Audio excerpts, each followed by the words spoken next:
No?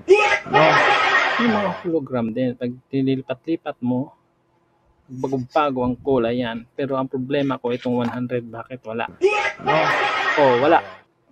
So yun po, no, ang bago ngayong mga pera at saka itong luma, tinanggal na yung mga tao, pinalitan ng mga hayop. Ang problema sa mga hayop, hindi nasama si kalabaw. No? Pera na to. Yan, kita nyo, mga pera po yan. No? So ito yung bagong pera ngayon at ito yung mga luma. No? So ganoon naman tong Bangko Sentral ay laging nagpapalit ng pera. So ito yung pinaka-latest nilang nilabas, itong polymer banknotes. So ito yung mga pera natin bago ngayon. No? At dito sa luma, ito. So apat itong nilabas nilang mga polymer. No? Ito, meron pa itong 50, wala kasi tayong 50, no? 100, 500 at 1,000. So ito yung mga bagong papel, no? Ayan, no? Kintab siya. Parang plastic kasi polymer siya. Ngayon dito sa luma, so makita natin dito mga kaibahan nila, no? So ito yung 50 pesos. At dito, makikita pa natin itong mga may mga mukha pa ng tao, no? Ito siya si ano to? Sino ba to? Sergio Osmeña. Yan. Tapos sa likod, ayan. So yan yung mga picture sa likod, no? So itong 100 ay si Manuel Rojas. Manuel Rojas. So sa likod, ito. So ngayon, ito yung sa 500, ito si yan, si Aquino. So ngayon, pinagpapalitan na nila itong mga tao, no? Pinapalitan na nila ng mga hayop. So dito tayo nagkakaroon ng, dito ako may problema sa mga bagong nilagay nilang mga pera. Mga picture dito sa mga hayop na ito. Alam mo naman natin itong pera na to, dahil sa pera na to, maraming tao na nagiging hayop, no? Yung iba nga nawala ng prinsipyo dahil sa pera na to. So titignan natin, no? So dito tayo sa 100, no? Dahil wala tayong 50 na bago. So dito sa 100, yan. Tsaka ito yung bago. Yan, no? So makikita natin dito, pag sa kabila, ayan, no? So halos parehas lang sa kabila, no? Ayan, no? So walang binabago sa picture. Ano pa yung mapa, tsaka yung bundok, tiko ng bundok yan. Tsaka mayroong isang malaking isda. Ito yata yung isda na to. Ayan. So parehas lang sila sa likod, no? So sa kabila ang may ano. So yung tao pinalitan nila ng hayop. Ayan. Ang pinalit nila ng hayop ay itong ano ba to? Hindi naman siguro itong manok, no? Dahil mayroong ano. Ayan. Yan pinapalit sa 100. So dito tayo sa 500. Yung mga mukha ng tao ay pinalitan ng ito. Yan yung pinalit niya. Yan yung bago ngayon. So ito yung Visayan Spotted Deer. Usa. So deer yung pinalit. Hayop pa rin, no? Deer. Wala na yung wala na yung mga mukha. Ito na yung mga hayop. So sa 1,000, alam ko sino ba yung sa 1,000, no? So dito sa 1,000, yan, wala tong 1,000 na luma, no? So ito. Yan, agila. Itsura pa lang agila. Ngayon, yung wala natin dito, yung 50 pesos. Ang 50 pesos, nilagay nilang 50 pesos ay yung sa may ano, para siyang parang pusa, no? Yan o, parang pusa po yung nilagay nila sa 50, ayan, parang pusa siya. So ngayon, ang tanong ko, paano kaya sila naglalagay ng mga hayop kung sinong dapat ilagay ng mga hayop dito sa mga pera na to? Dahil kung titignan natin, kung mayroong mga hayop na dapat malapit sa atin, kasi itong mga tao dito ay talagang may sila, no? May see dito sa ating bayan, no? Itong mga nakalagay dito mga tao. Pero sa dito, sa mga hayop na nilagay dito, ang tanong ko dito, bakit wala yung kalabaw? Yung kalabaw ang problema ko dito eh. Kung bakit dapat kung mayroon mang mga ilalagay na hayop dito para sa akin, no? Dapat yung kalabaw siguro kasi alam naman kalabaw mula pa noon talaga ay nagagamit na talaga ng mga kaninunuan natin, no? Kahit ako, nakapag-alaga nga ako nag-aararo ng kalabaw, no? Magbubuhat ng mga mabibigat, kalabaw.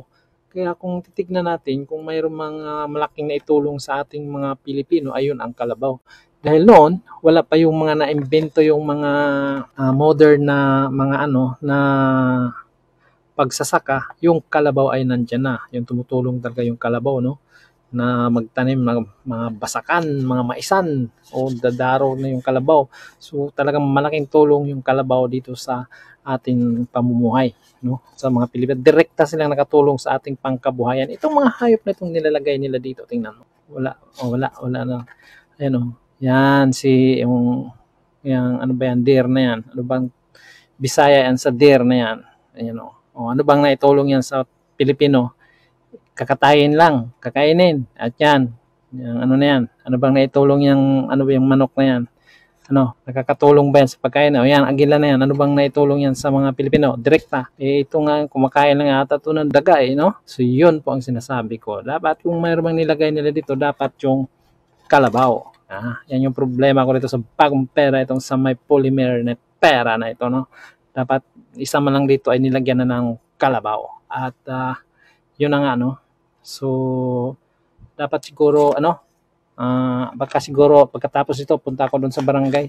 Kukomplain ko itong Bangko Sentral. Bakit hindi nilagay yung kalabaw? Ako yung representative ng kalabaw. Dapat magreklamo ang kalabaw dito sa mga bagong pera na ito dahil bakit di sila sinasama dito? Hanggang ngayon ginagamit mo yung kalabaw sa pagsasaka, pagtatanim ng palay. Dapat nilagay dito, ang hirap tayo nitong mga pera na to, wala man lang kalabaw dito. Karamihan sa atin kumakayod ng kalabaw, makakuha lang ng pera dito at tapos hindi ilagay yung kalabaw dito. Yan yung malaking problema ko dito sa bagong pera nito. Pero ayan yung mga luma mga tao pa to ito. Kasi itong mga polymer na to ay apat pa lang yung denomination dito, no. So yung 50 pesos, 100, 500 at saka yung 1,000. So yun lang pa lang ang mga bago dito sa may polymer. Iba ang dito, no. Ibang pera ito. Mukhang sabi nila matibay daw ito.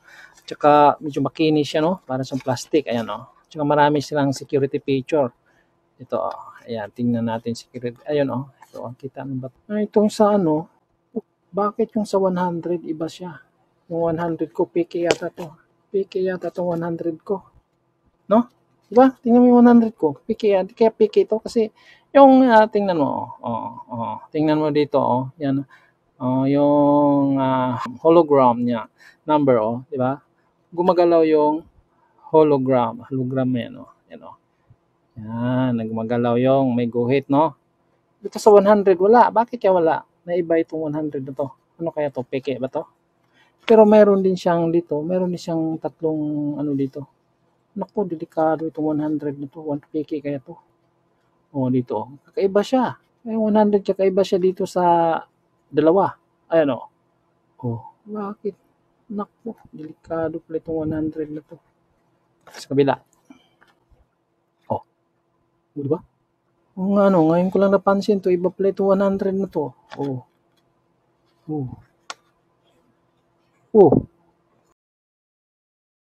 Ano kaya to? Hala. Kakaiba nga itong 100 na to. Kaya itong 100 na to, bakit ganito siya? Diba siya? Wala ito nakita itong 100 na to, Ganun ba talaga to? Pero kung hindi, dapat parehas yan. Ngayon ko lang daw, pambirang buhay naman to. Dapat parehas yan. Tingnan ko. Iba nga to, peke ito. Makulong pa tayo na ito. Ayan ito. Pansinin nyo. Ayan kita nyo ba yan? Di ba itong mga may plastic na ito? Iba yung niya.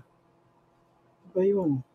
Tapos dito sa, yan, ang butas niya. Pero nandito yung tatlong dot niya. Iba, 1, 2, 3, 4, 5, 5.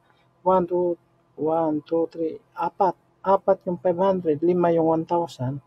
Tatlo yung 100, di ba? Kita nyo? 1, 2, 3, 4, 5. Parang may tusok.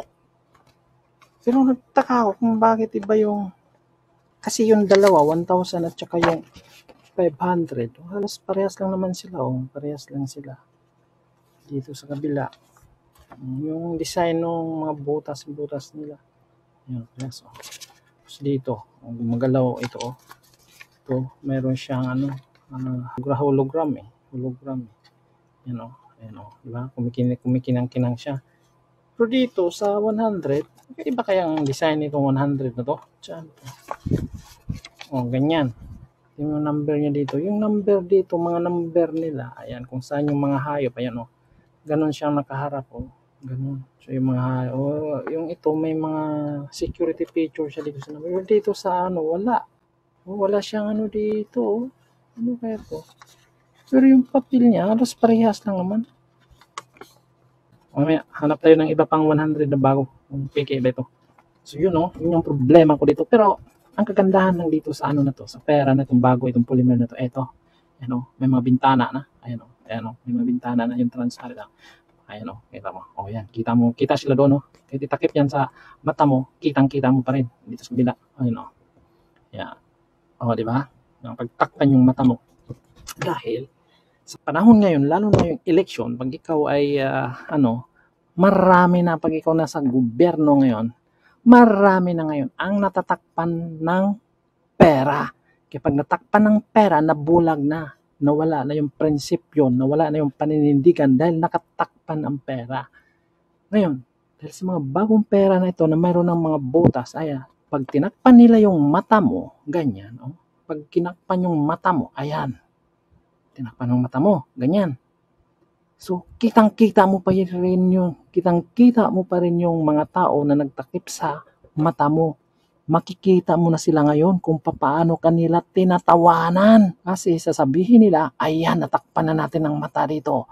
Musunod-sunuran na ito sa atin kung ano sasabihin natin, susundan na tayo dahil natakpan na natin ng pera.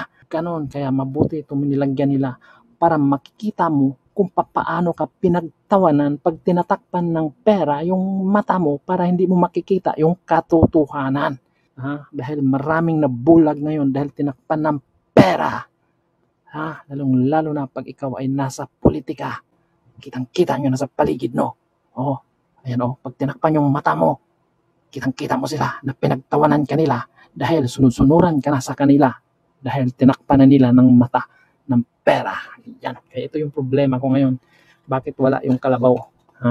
Tsaka itong 100, nadagdagan pang problema ko dito sa 100 na to. Pambirang buhay na to. Bakit iba to? Imbis na kalabaw lang problema ko, na problema pa ko dito sa 100 na to. Kaya mag-ingat po kayo kasi maraming mga lumalabas na fake ito. So pag nakatanggap ko, ganyan ninyo lang ito. Ano yan? Hologram. Yan. Oh my. Naglipat-lipat kasi yung mga peke yun. May guhit niya sila pero printed siya. Ito hindi to siya printed, no? Hologram. Yan. Yan. Tapos dito sa kabilang dulo, may mga hologram din. Pag tinilipat-lipat mo, bagong-bago ang kulay yan. Pero ang problema ko, itong 100, bakit wala? Wala. So yun po, no, ang bago ngayong mga pera at saka itong luma, tinanggal na yung mga tao, pinalitan ng mga hayop. Ang problema, sa mga hayop, hindi nasama si kalabaw na nakakatulong sa ating mga tao Pilipino.